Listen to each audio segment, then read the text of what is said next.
And we are on.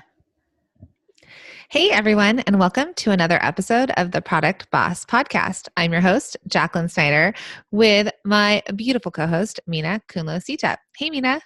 Hey, Jacqueline.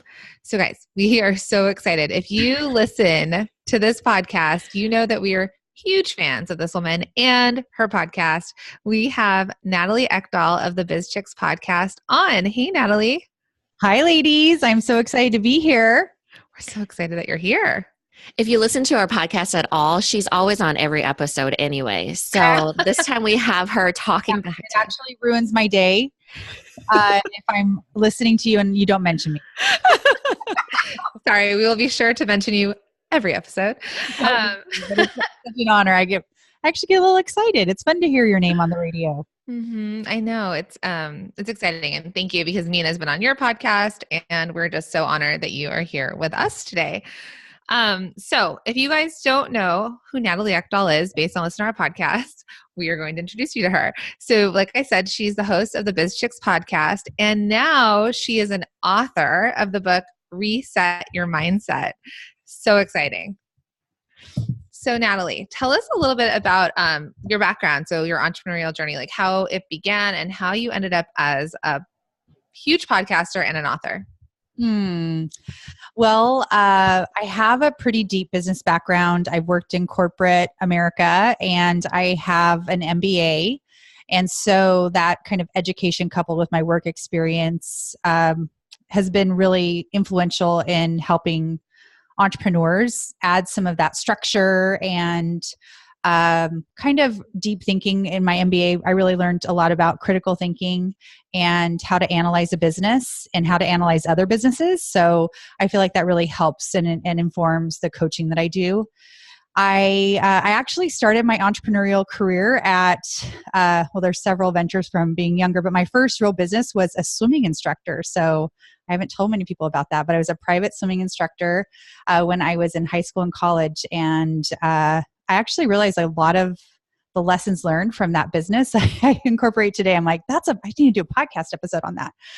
So learning how to work with clients, learning how to have repeat clients, that was a lot of my lessons learned from that business. But most of my work experience is in corporate America, as I said, and as a management consultant. So we actually would travel to different locations wherever the client was and help them with whatever project or issue they had. I worked on a lot of like mergers and acquisitions. So I have experience working with a lot of different types of companies. And my husband and I had our own business. We launched a software company together, which I think helps me understand product entrepreneurs more than, say, someone who hasn't had, like I haven't had a product business, but we did have a software as a service business. And a lot of the issues are similar with selling a product. We didn't have inventory like you guys have, but we had a lot of investment in the software, and which is similar to product entrepreneurs investing in their inventory and having to move their inventory.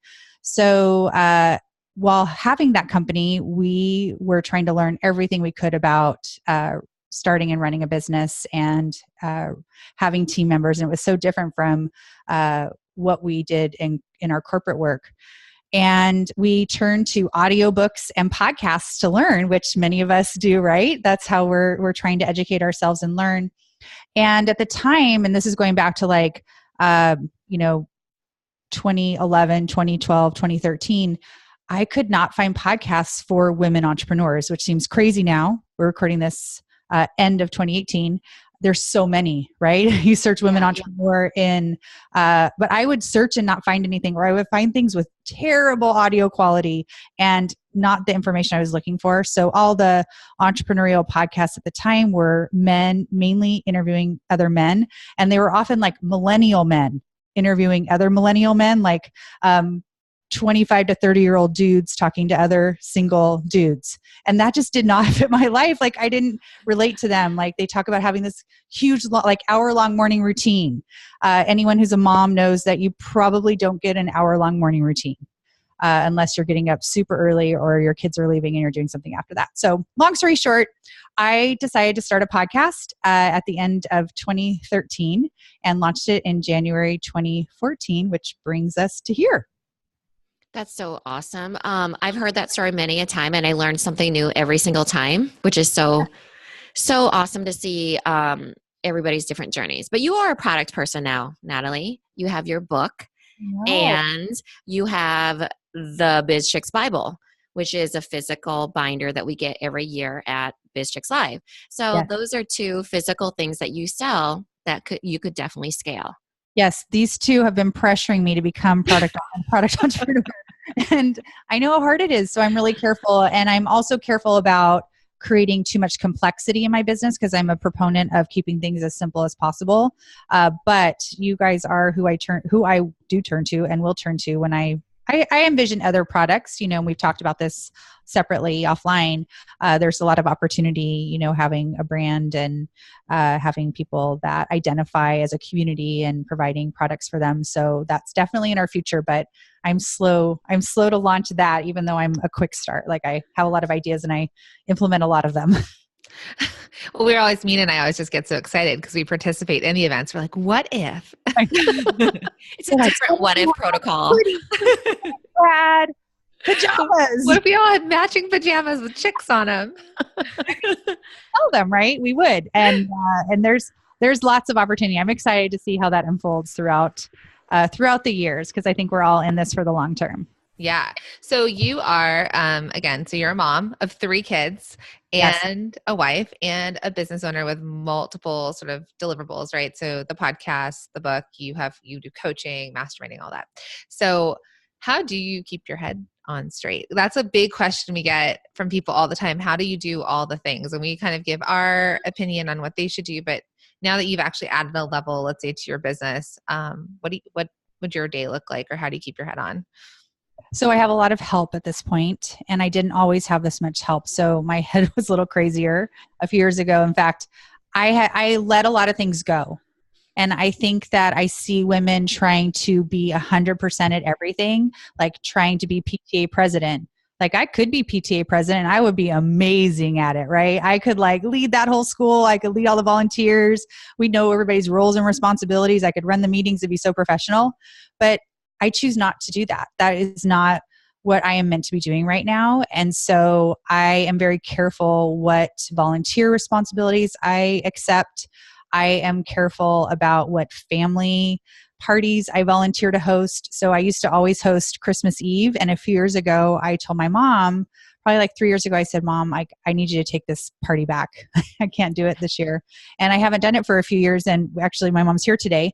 And we were just reflecting on I'm now ready. I'm hosting it this year, and I'm ready to do that because I have a lot more stability. I have more help on my BizChix team, and I have more help in my home.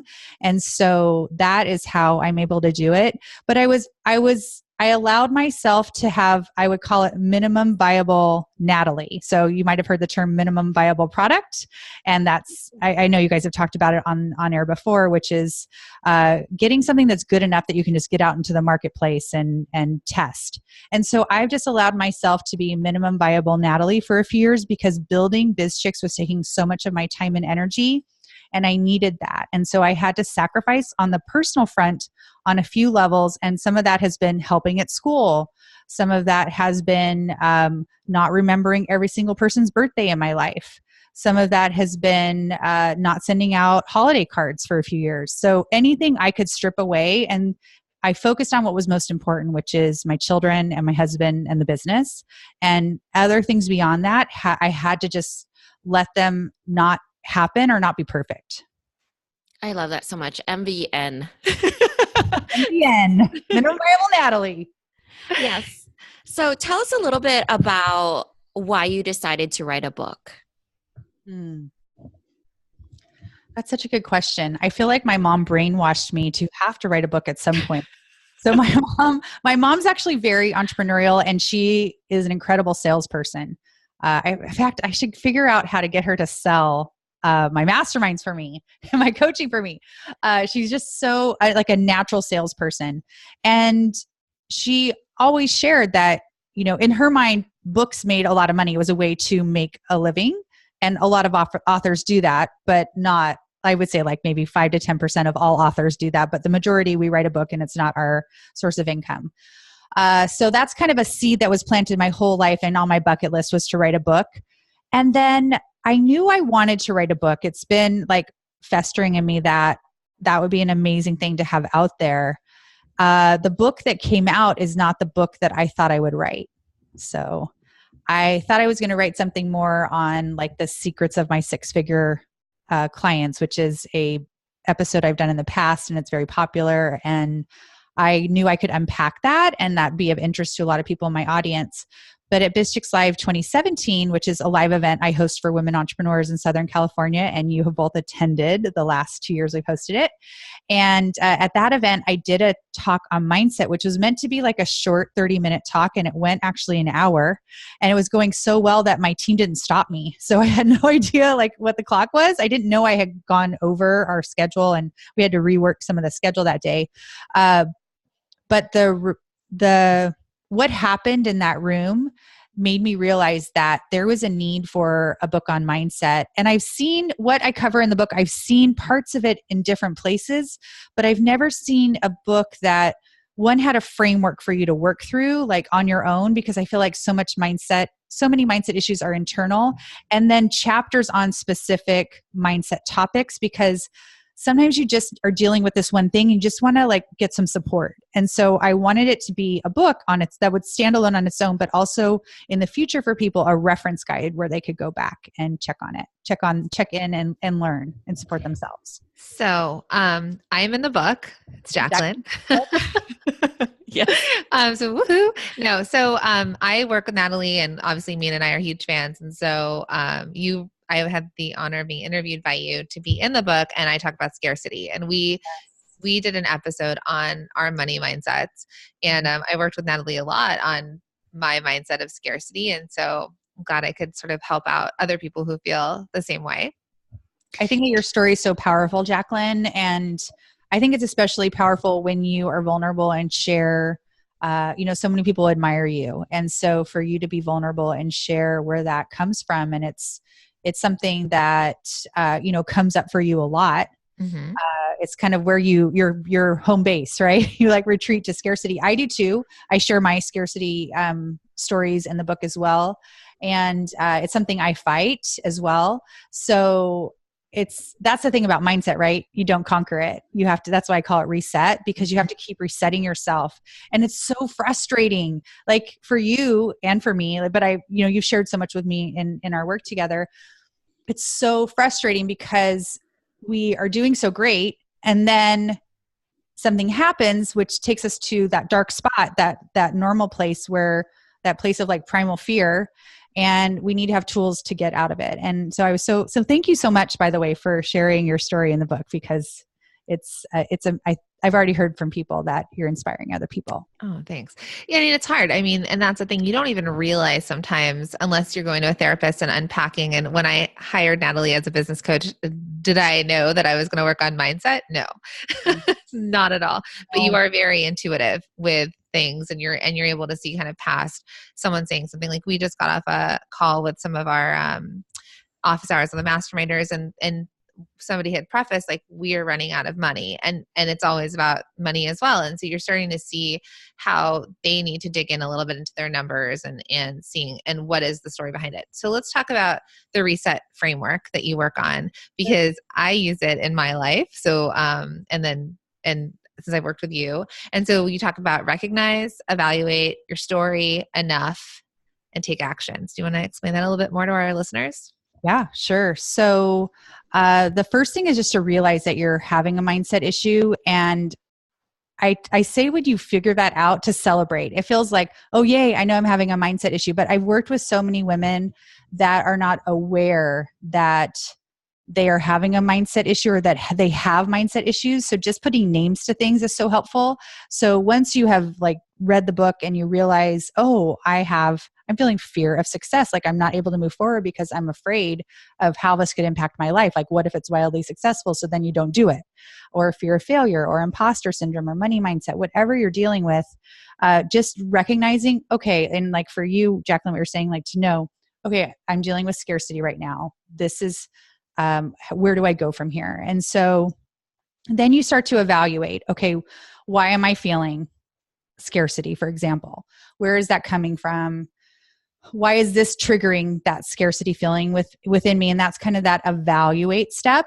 And then to hear what stories you're telling yourself about it. And I borrowed this concept from Brené Brown in Rising Strong. It's an amazing book.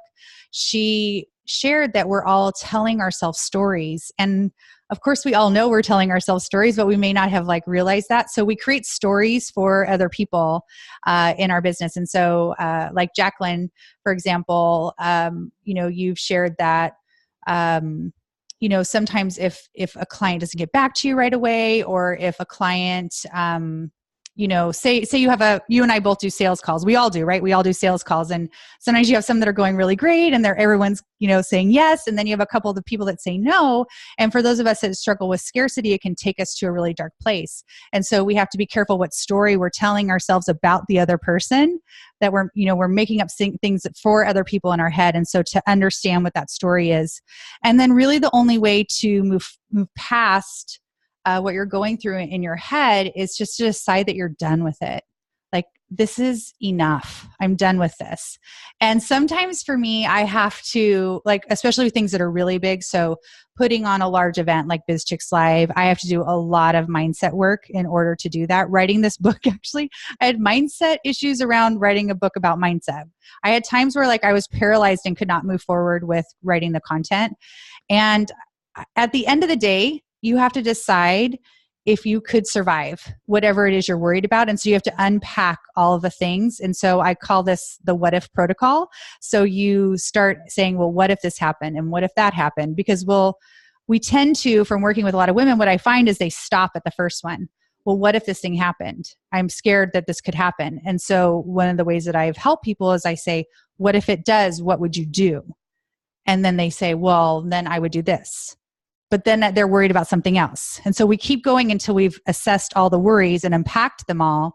And then at the end, it really is, could you live through it? Could you survive if all those things you're worried about happened? Could you survive it? And then you get to yes, I could live. And so now I'm ready to take some action. So for example, for my live event, what if people hate it? I'll just share what happens in my head. Okay, what if I do this? What if no one buys tickets? So what if I I offer this event to the world and no one buys tickets? Okay, could I live through that? I could, but then what if people buy tickets, but then they get there and they hate it? Could I survive that? What if they blast on social media that it was the worst event they've ever been to? Could I live through that? I had to decide that I could in order to put the event on. And so then you start doing things to take action, and taking action could just be one thing: sending an email, calling one person, sending an invoice, doing one tiny piece of forward momentum. And then it's that point of action that helps you start to get out of the mindset, the scary mindset issue you're dealing with, and to move forward. Yeah, I think we all tell ourselves such crazy stories, and that's with every aspect of our life, whether in business or family, or these people are thinking this and these other mothers are doing such great things and I'm not doing enough, all these crazy stories. I do think that it's so powerful that you decided to roll out a book to address all this stuff, because I think you had mentioned this a long time ago. You probably have to go dig in your podcast episodes, that people tend not to pay for mindset work. They don't. Because they don't recognize it. Yeah, most of us, you have to think about in anything we're doing, and even in selling product, right? What are people willing to pay for? Just because you want to offer something doesn't mean people are going to pay for it. Or just because you have this really cool product that you like doesn't mean anyone's going to buy it. And it's the same with, offering a service to the marketplace. So I know that every woman I work with has mindset issues and needs to work on them, because people usually come to me because they're trying to do something new and trying to up-level what they're doing. And there's mindset associated with that, within that. So I don't sell that I'm a mindset coach. There are some people that do, and it's I think it's a little more difficult than some of what I offer to the world. So that I like to say, what you sell may not be exactly what you deliver. And I don't always know what mindset issues we're going to talk about, but I know it's going to come up every time. So that's it. It is nice to have the book out there. I wanted to, you asked me earlier, Mina, why did I choose to write this book? I feel like part of my role in this world is to let everyone know we're not alone. All the women entrepreneurs out there, and really women in general, we are all thinking and feeling so many things. And because of the intimacy of the type of work I do with people through coaching and masterminds, they share a lot of very personal things with me. And so I just wanted to normalize the experience. We are all feeling this, but we're not talking about it. So by sharing, other women's stories in the book, I think that it's helping the people that are reading it really feel like, okay, I'm not alone. Like, other people are going through this. I thought it was just me. And even giving a name to something like the word imposter syndrome, feeling like you're a fraud or that people are going to find out that you're a fraud. I remember when I first learned that term, I'm like, oh my gosh, like I thought it was just me. I thought other people felt this way. And then to call it something, like, I feel like it gives you power and helps you not get stuck. Yeah, I love this one sheet. It's one of the pages in the BizChix Bible, which is, again, the 3-ring binder we get at BizChix Live. And it shows all these things that you can do when you get stuck. Mm-hmm. And this is something that happens a lot for our creative entrepreneur minds, right? We get stuck, we have all that self-doubt, and then we don't know how to get out of it. And you give us like all these little boxes of things that we can do. And it's basically different ways to take action. And I won't go into all of them, but can you talk a little bit more about just taking action and how to move from the reset and then moving forward from there? Yeah. So anything you can do to get out of your head and start doing something. So it could be as simple as going for a walk versus like laying on your bed in a fetal position. Or just sitting there like staring or crying, right? Sometimes things are so scary or so hurtful, or something happens that we're like, you're in this state of paralysis. So anything, it could be doing something that's caring towards yourself, like a walk or a bath, or driving to your favorite location. Just changing locations sometimes can really change what's happening in your head, just going somewhere else. But there's bigger things you can do too. Like, I love using the 5-second rule to propel yourself to action. So our brain is trying to protect ourselves. We all have this, what we call like our lizard brain, which is like that primal evolutionary place of trying to keep ourselves safe. So our brain doesn't know if like, it just knows fear. So it doesn't know the level of fear. It just knows this is scary. I need to protect you. So it thinks like a saber-toothed tiger is about to get you. So you need to stay safe and do this safe thing. So let's like stay in our little safe place. Whereas it's literally just pushing send on an email, like our life is not in danger. So that's what's happening in our brain. Our brain is trying to tell us stuff to keep us safe. So we have to take action before our brain can try to protect us. And so Mel Robbins she has a book, and she has a number of TED Talks where she talks about the 5-second rule, where you literally say 5, 4, 3, 2, 1. And then after you hit 1, you do whatever the thing is that you're planning to do. So it might be push send on the email. It might be like pick up the phone and call the person. I know for, a lot of your audience, they're having to like talk to vendors and strategic partners and buyers and distributors. And those calls are probably really scary. Like Mina on my podcast, you shared that you called like 14 different manufacturers. Is that right? Did I get the number right? 12. I made it more. 12 seemed like 14. I'm sure it seemed like 100. Yeah, it did. The first few calls were kind of scary to do. And so if you 5, 4, 3, 2, 1 it, that's a way to take action. And I love that. I love that form of taking action.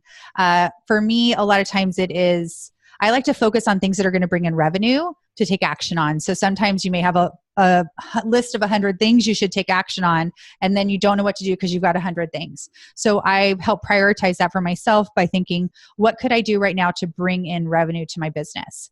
And so It might be sending an invoice. It might be making a phone call. It might be, sending an email that's, really well crafted, and, or might be recording a podcast and I'm scared to record as well. So anything you can do to take action, that's what you want to do. And you have to figure out the things that are easiest for you to take action on. So we all have our things that are harder and easier. And there's something about, if you think about like a ball rolling down a hill, it starts off kind of slow and then it gets momentum as it gets farther down the hill.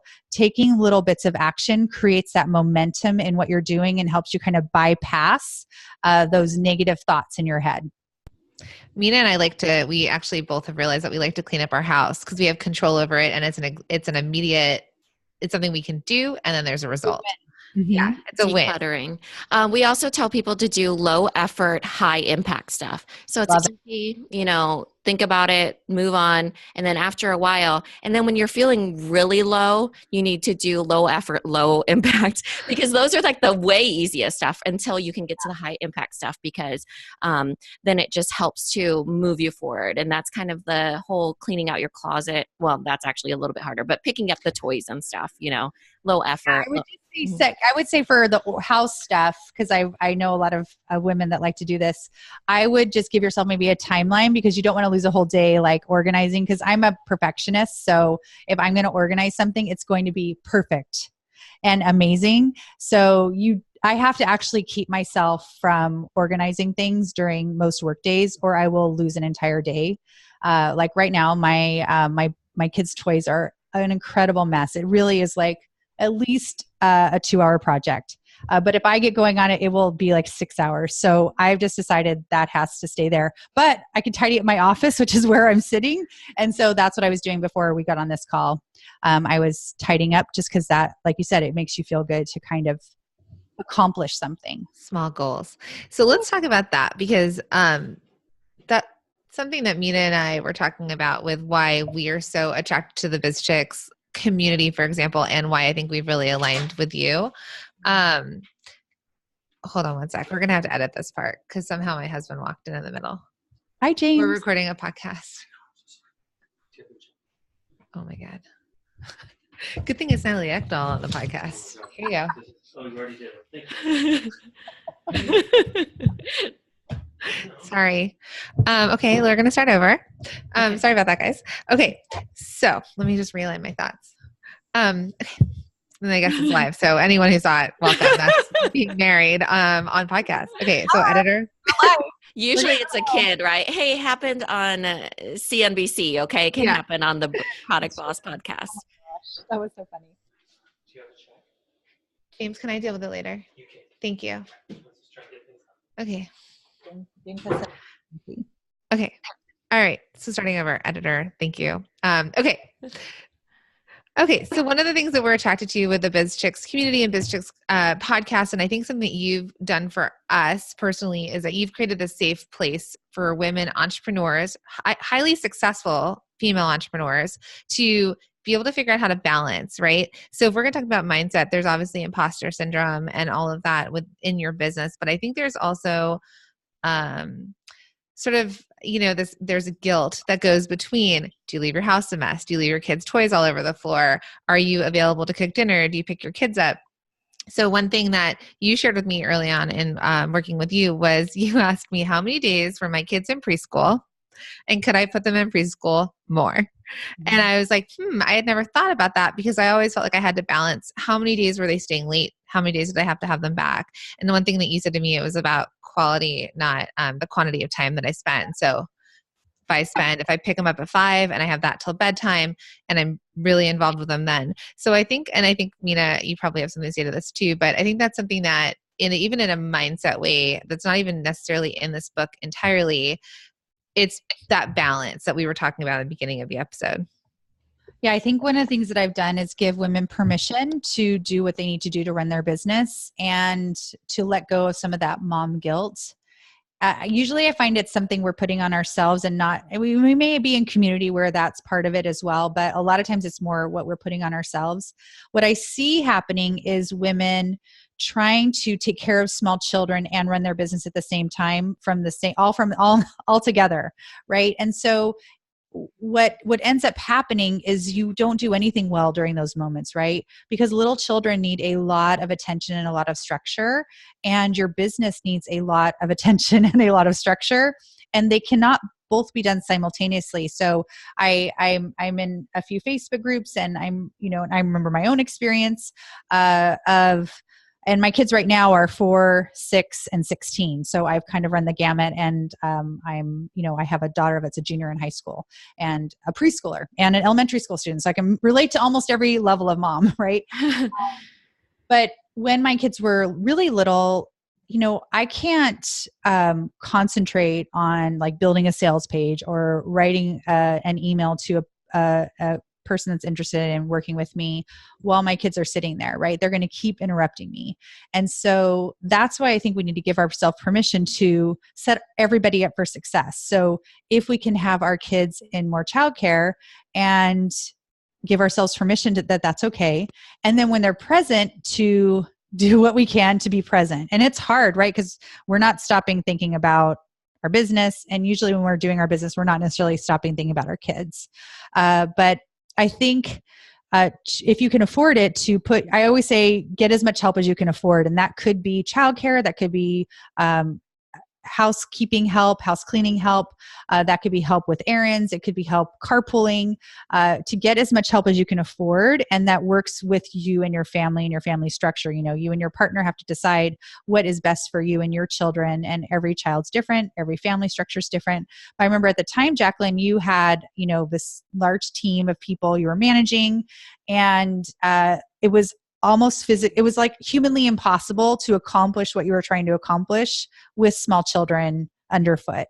And so I don't think at the time it was working for any of you to try to do all that together. And you were ending up working really late into the night and then getting up with them super early. So your sleep, we're not sleeping. Lack of sleep is a form of torture and war. So prioritize sleep. And when you have small children, your sleep's getting interrupted anyway. So we need to set ourselves up for success.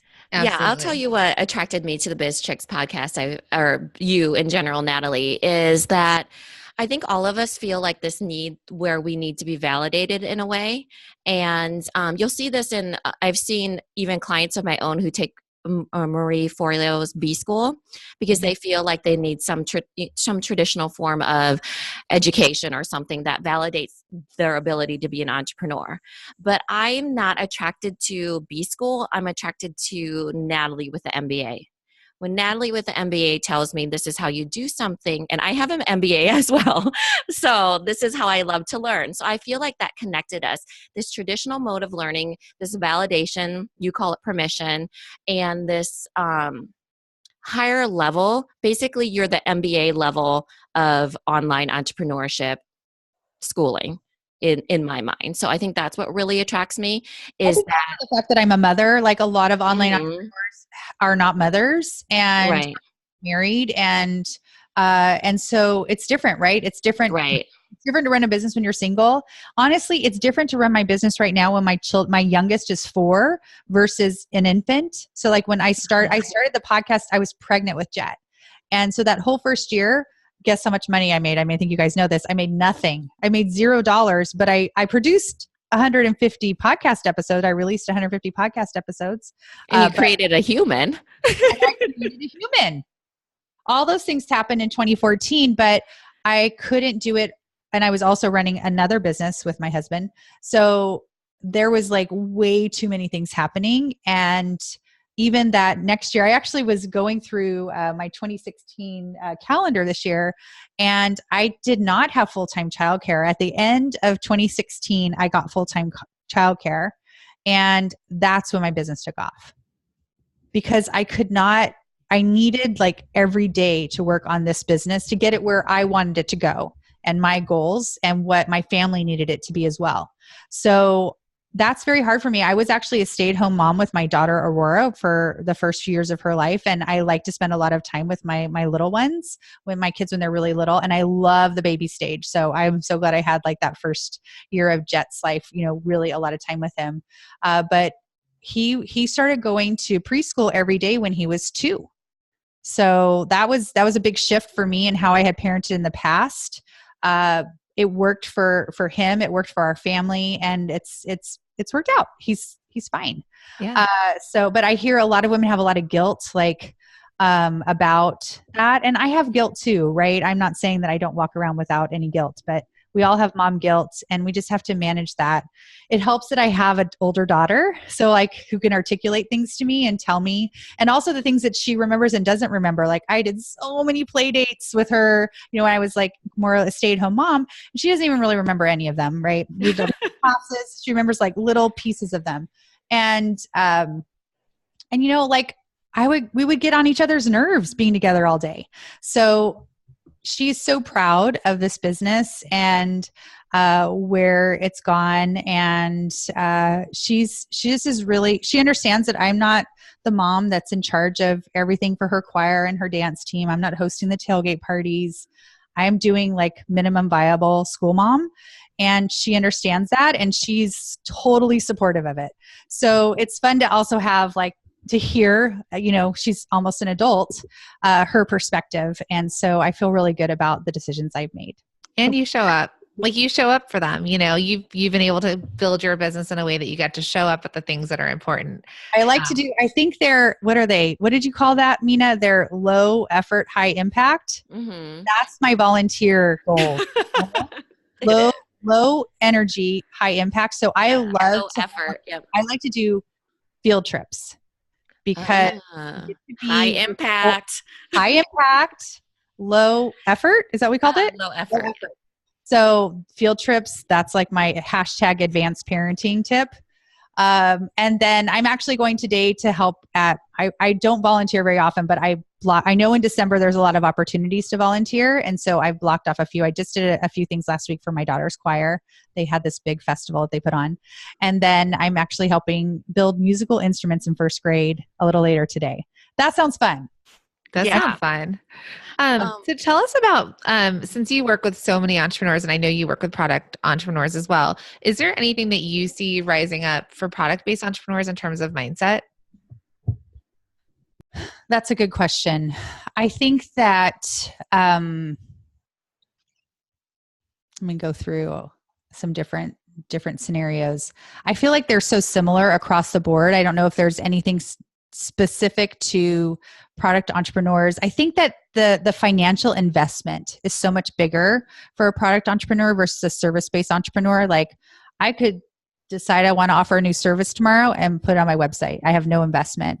But as a product entrepreneur, if you want to offer a new product or even if you're just starting out or add a product line, you're investing some serious cash and you don't know if you're going to get it back. So I feel like the money mindset comes into place for people more. And to me, the value would be in really understanding, what the market is telling you and what the financials will be, at different levels of success, like a good, better, best scenario versus like when I would for our software business, which I keep talking about, but I haven't shared that we actually closed that business. So that was a business we invested a lot of money in, like multiple six figures in that business, and we have shut it down.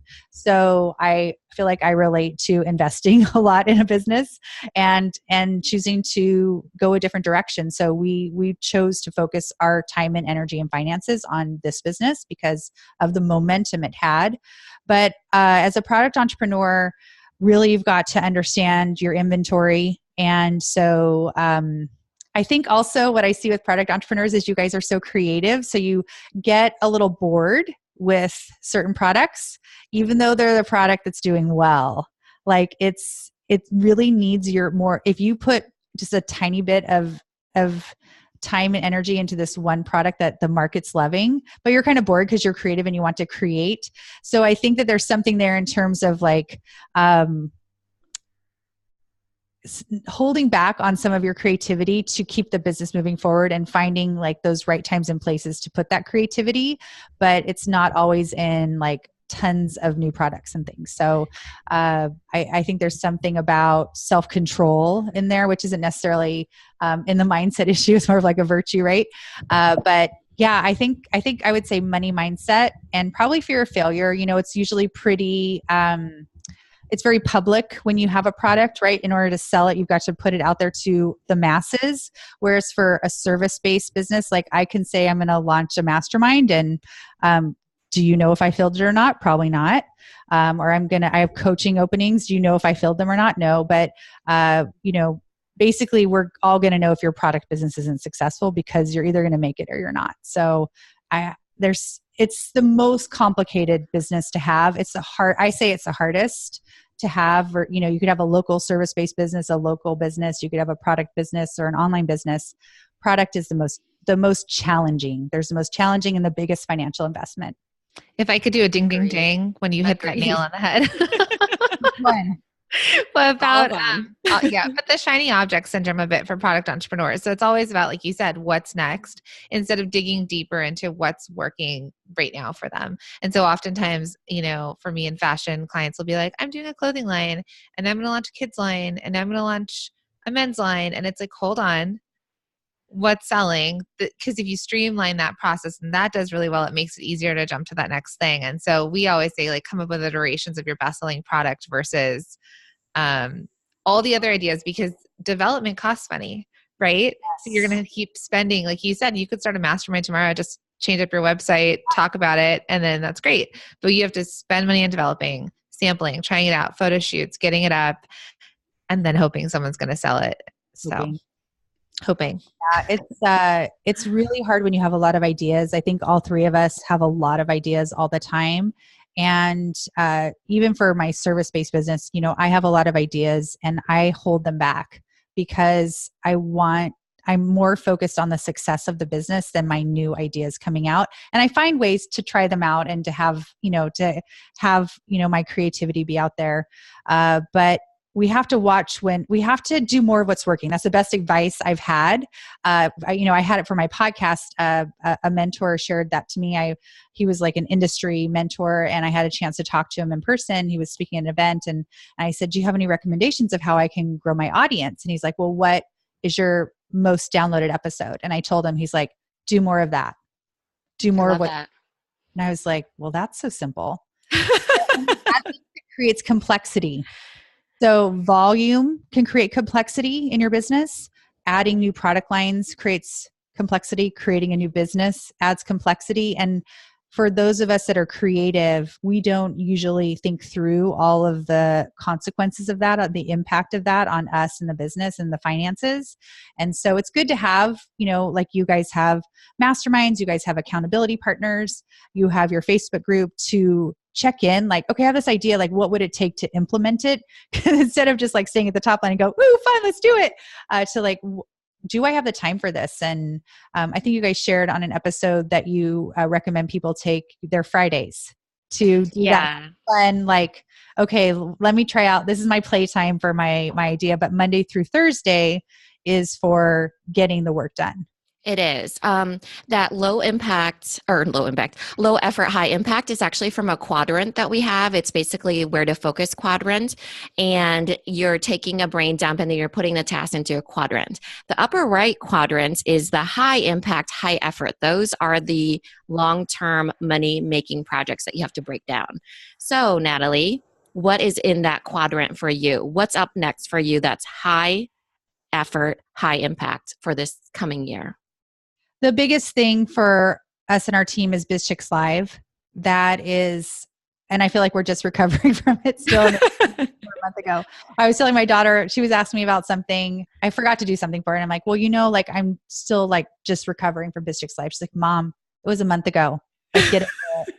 Teenagers. Love teenagers. Yay. Move on. In your place. Eye rolls. Yeah. A month ago. That is a huge endeavor for us financially and in terms of just the effort and all the moving parts. And going into the third year of it, we're really excited to hone that in a little bit. The other things for me that are in that quadrant are high-level masterminds. So we have a mastermind for women that are multi-six-figure and seven-figure, and that has 4 retreats associated with it.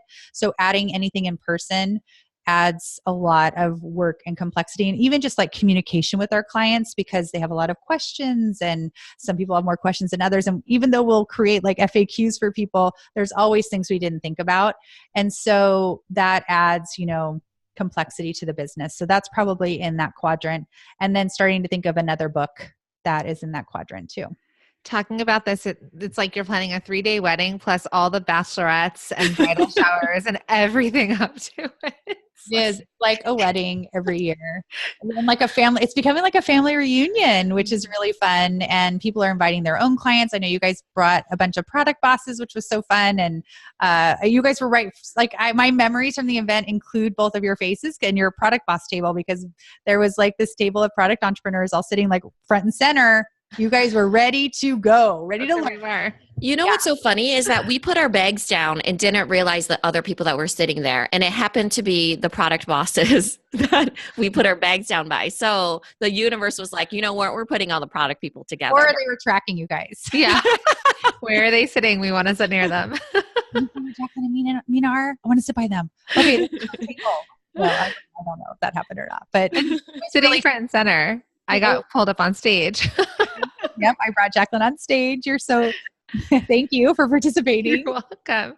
Actually, someone was listening to your podcast. Like, do you know that you were that you had done your thing, and it was on your inner mean girl, and so that's also in this book, and you talk about it a lot, like silencing your inner mean girl. And I always say, if I do a solo episode or I'm on Facebook, I'm just Jack, kind of like Jack 2000, Will and Grace call back.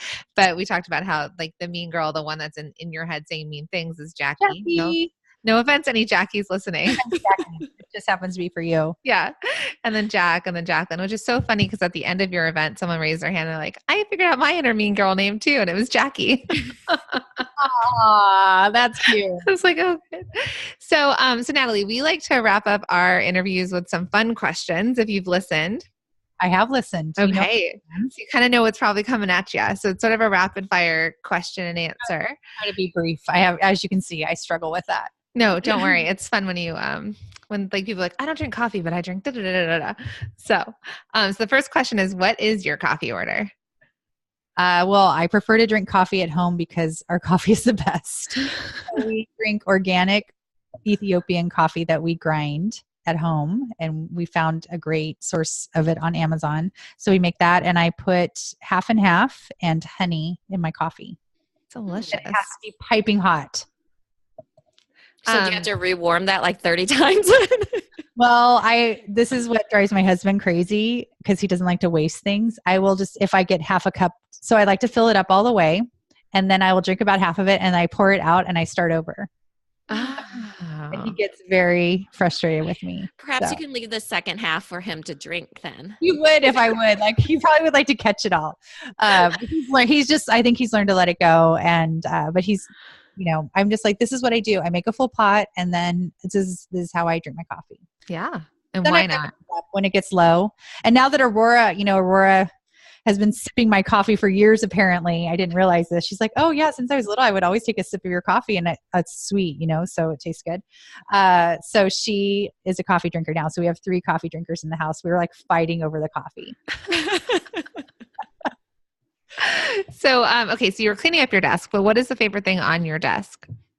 Okay. Well, there's several things here. This is kind of fun. This is a homemade like sparkler thing. So it's we're on video. Some people are watching on video, but I'll just share what it is. It's a like a plastic bottle with a cap, and it has glitter inside and water.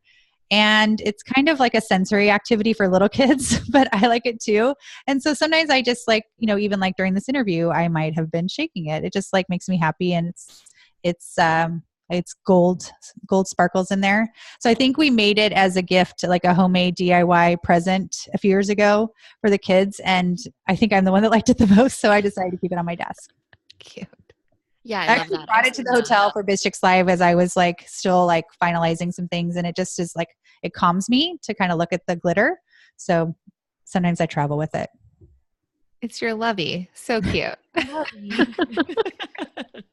Okay, so finish this sentence. When I pick up my phone, I check my email. And then you wish you knew how to I wish I knew how to sing. Really? I sing off key and I can hear it. Or I wish I knew how to not know I was off key. Does Aurora correct you? She just Or knows I she's know I'm on key. She just has accepted it. So She will correct me though if I try. Sometimes I'll try to sing with her. She's like, "What are you doing? Why are you singing now? Like, are you trying to harmonize with me? You're not. You should listen." And you have a whole business built off your voice, so you're fine. It's true. What was the last TV show you binge watched? Oh, what was it called? The Kaminsky Method. Oh, is it good? Yeah, I liked it. Michael Douglas. It's about kind of these older actors that are trying to like figure out their way in Hollywood, and Hollywood's changed on them. So yeah, it was good. Really good. I love ensemble casts. So anything that has a good ensemble cast, I really like that. It's like the guy version of Grace and Frankie or Frankie and Grace, whatever, Yeah. right? Yes. Actors you love. And I love Frankie. Yeah, it's or fun. Grace and Frankie, whichever whatever. one. They're I product watched bosses. that one too. Yeah, they are product classes. Yeah. That Okay, so if you had a business card, what would your title on your business card actually say? CEO. Of course. Laughing because I encourage all women to identify as a CEO and to be the leader of their company. So CEO, Chief Great. Executive Officer. And then do you have an alter ego or stage persona? I wish I did. I don't. You can just get No. up on stage and be you and you're good. I'm just me. Yeah. Well, 30 power poses in, and then you get up on the I have stage. the power pose. If you haven't heard Amy Cuddy's TEDx talk, I think it's CUDDY, on power posing. That's what I do. In fact, we have a playlist from BizChix Live on Spotify, and so I was listening to it this morning, and the Wonder Woman song's on there.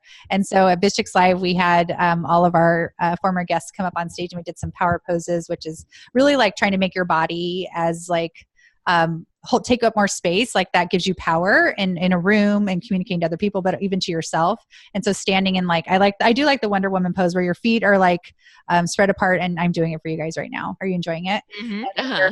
Your hands are on your hips and you like have good posture and you look like Wonder Woman and you like feel the power. Yeah. So I do have to garner my power to get on stage, and little totems and things. We were talking beforehand. I have my big headphones. They're big black headphones and they cover my ears, and I do not feel like I'm a real podcaster unless I have them on. So I have like some totems and things like that help me feel good. For some reason, when I speak, I like to wear heels. It makes me feel, I don't know, maybe taller, and maybe it's part of that power feeling. So day to day, I don't walk around in heels, but if I'm going to speak, I would feel I would not feel as powerful if I didn't have my heels on. So I have these different totems and things that like help me be that person I'm supposed to be at that time. Amazing. Yeah, I remember getting up on stage because I've been a guest on your podcast, and Kara was in front of me, and she was doing the power pose, taking up room, but she didn't have her shoulders back. So I pulled her shoulders back, and that's the key, guys, is pulling your shoulders back. Yeah, because you don't want to hunch. You got to get Yep. really. That's when you are eliciting confidence too, right? Mhm. Having posture. Yeah. Right. Awesome. Yeah. So it's like something to do before you're like going into a store and trying to get them to buy your product. You're like, take that pose and know you're going in. Yeah. Or if you're going to be on a podcast, who was power posing before this one? Me. And you just want to feel like it makes me energetic and feeling confident. Anything you're going to do, like it could even be like, okay, I've got like some calls to make that are terrifying me. You can do it in your house. Teach your children. My daughter knows about it, and she does it before she taught her mock trial team. Even the Oh my gosh, I love it. whole mock trial team do power posing, and I'm like, oh my gosh, it's going to the next generation. Awesome. So Natalie, last question. We've heard that entrepreneur years are like dog years. So you learn a lot very quickly. What would you tell baby Natalie in the beginning of her journey that you know now? What would you tell her? I would tell her to focus on revenue. And I feel like when I was coming up as a new entrepreneur, I was learning about content, and there was this theory that you should just create a bunch of content and the people will come to you. So I thought I would launch this podcast, and all these people would listen, and then I would get all these sponsors, and that would be the business. That wasn't the business. And I also would tell her to not be afraid to put her voice out there. So podcasting actually has helped me find my voice. I didn't know that I had all of this knowledge and mentorship to offer to women. And it was through that process of interviewing other women and realizing, I kind of know what I'm talking about. And so I guess I would tell baby Natalie from 2014 Natalie, past Natalie, that you know a lot more than you think you do, and to offer your services, to offer coaching and masterminds, because I had that idea from the beginning to offer those earlier than I did. So in 2015, a client told me, she said, this is mid 2015. She's like, Natalie, we got on the call. She decided to sign up as a coaching client. She said, it's really hard to find out how to work with you. Like, there was no work with me tab on my website. And I was like, whew, okay. And it's because I was dealing with mindset issues around that, right? So I didn't want to make it easy. In product terms, that's like having a product, but no buy now or add to cart button. Like, look at it. Look at this beautiful thing you could maybe have if you can figure out how to get me to sell it to you. So, I think people look at me now, and people that are in my community like, oh, Natalie's so confident. She's got this amazing business, all these things. But I have had, every entrepreneur has the same struggles. And I still have mindset issues. I still have scarcity feelings. I still have fear of failure, fear of success, fear of judgment. I still go through all these things. They don't stop. And so we just have to keep, working on ourselves and surrounding ourselves by like-minded women, which I'm so excited that you guys are creating that for product entrepreneurs. Yeah, we, like we say all the time, we were inspired by the community you created, and then just wanted to find more of a community for product entrepreneurs, because like we say, the struggles that come up, like you said, they're different. They are different. Yeah. There's benefits sometimes to mixing and being with other types of people. And there's other times where it's better to be with people that are just like you. And so you have to discern what's best for you at the time. But product businesses are their own beast, right? And you two are who I recommend people go to for support. So, well, thank you, Natalie Eckdahl. Thank you so much. I support Nina and Jacqueline. Thank you. You do. A lot, actually. So again, we are so honored that you were here. So tell our listeners how they can connect with you and how they can buy Reset Your Mindset. Oh, awesome. I was thinking I would love to give everyone access to the videos from the book. So there were 8 women interviewed. One is Jacqueline. Ooh. And you can get access to those by going to bizchix.com/reset. And I spell chicks with an X. So it's bizchix.com/reset. And you'll get access to not only the 8 interviews that we did, which are about 30 minutes each. And the bulk of them are not in the book, right? Because we can only, it's like 2 minutes are in the book versus the whole interview. So they're really beautiful and fun, fun and inspiring to watch. But also we are sharing all the worksheets on mindset that were in as you are calling the BizChix Bible, we internally call it our BizChix workbook. But we have a whole section on mindset, including like the what if protocol I was talking about. We have a worksheet on that. We have another worksheet on how to unpack your money mindset. So that whole section is available to anyone at bizchix.com/reset. And there's a link to buy the book on that page as well. Or if you go to Amazon and type in either my name, Natalie Eckdahl, or Reset Your Mindset, it will come up. And we'll put those all in the show notes. So thank you so much again for being on the podcast. Oh, thank you so much, Natalie. We love you so much. I adore you too. And I'm just like amazed because I'm sure you've shared before, but maybe not everyone knows, I introduced you to. Mm-hmm. Yes. It's been a lovely connection. And I'm so inspired by you guys too and all you've done. And it's just such an honor to know you and be in community with you. Yeah. Thanks so much, Natalie. Thank you.